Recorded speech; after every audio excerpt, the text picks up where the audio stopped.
in the Old Testament, and you learn all of that, and you are taught by scribes and scholars. And at the end of Beit Talmud, you are tested again, and the very best of the best move on, but those who don't are told to go back to your village.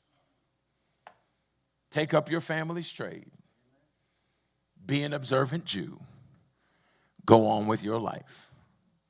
And understand that if you get that order, that's it for you. There is no second chance. On some of these reality competition shows, we've watched them enough to know that the end isn't really probably the end. There's always a surprise episode where they bring somebody back. Y'all don't watch, y'all that saved, y'all, I'm in the experiencing God. I ain't got time for reality TV. Come on. But y'all know, they're gone, and then all of a sudden they come back. They get a second chance. But in this system, there was no second chance. You're tested, and if you get high enough scores and you're among the best of the best of the best, you move on from Beit Talmud to Beit Midrash. The teachers are different in Beit Midrash, because Beit Midrash is secondary education. Up to now, you've been taught by scholars and scribes.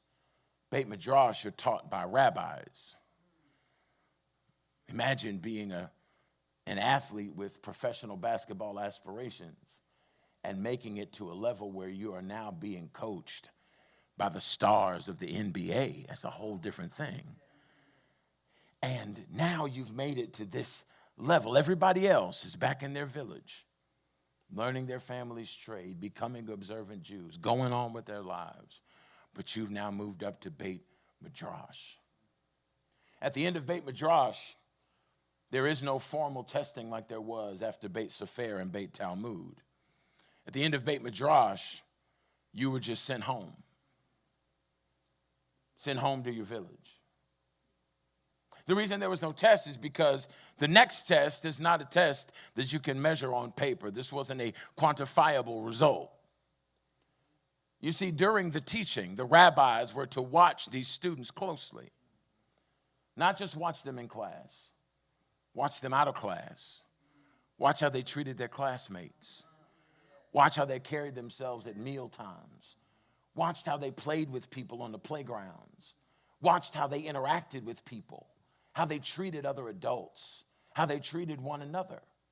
And if they saw a spark of something in a student, the rabbi had to come to a point where they could look at that student and say, you know what, when I watch him, I believe that he could do what I do.